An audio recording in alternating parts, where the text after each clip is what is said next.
Well, let's get more on this now. We're joined by our senior political analyst, Marwan Bishara. Marwan, let's talk more about what the communique is said to say, especially about Palestine, because there have been very strong statements, comments all day. And we had one from the Saudi King Salman.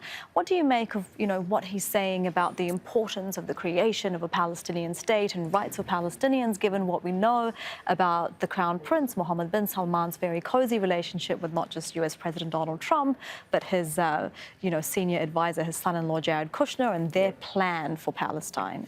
Well, as usual, the gulf between rhetoric and reality is quite huge in the Arab world and in political Arab discourse.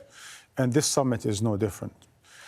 Out of the 12.5 resolutions, if you will, in the final communique, the first one is short about Palestine and the centrality of Palestine for all Arabs.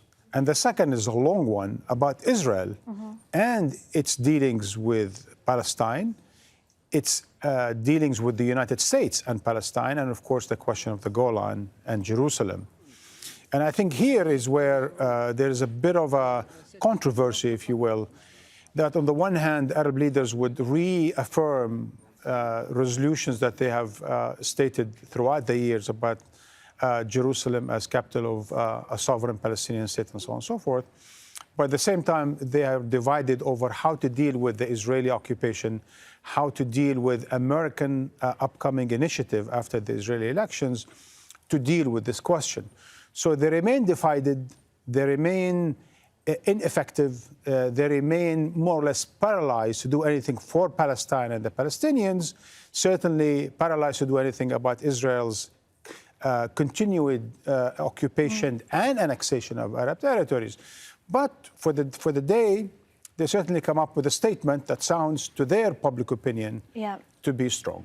But do they recognize that they are at an important moment now when they have the US president recognize the Israeli claim over the occupied Golan Heights? I mean, if they let this go, what is the occupied West Bank up for grabs? What about East Jerusalem? Yes, I think the principle, and that's the danger, because at one point last year, the year before last year, December 2017, the Americans decided to accept basically Israeli annexation of East Jerusalem and move their capital there.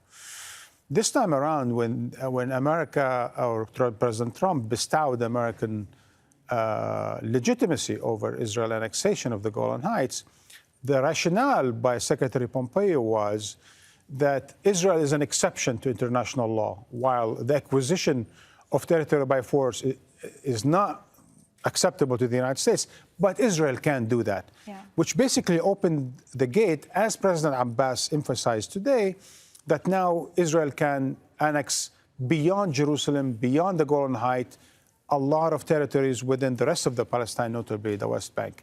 And what can the Arabs do about it? Not much.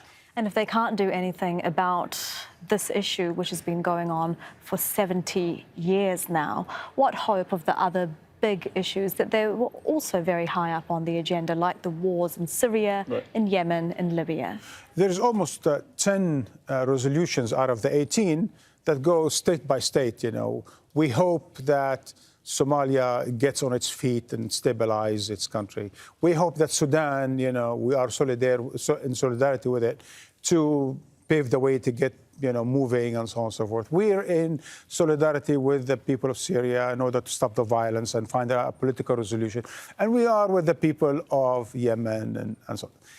Really, a lot of wishes that don't translate into action. There is no plan.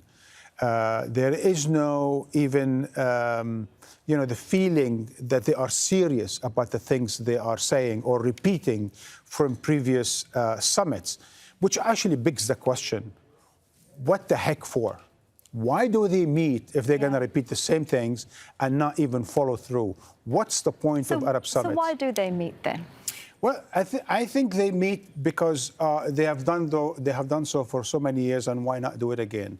The stronger countries like to meet in order to dictate their terms to the Arab League, as Saudi Arabia did this time by completely sidelining the Gulf crisis and completely legitimizing its position in the war in Yemen. Egypt did something similar. So some of the stronger countries maintain, the weaker countries need the other countries, so everyone, gets by.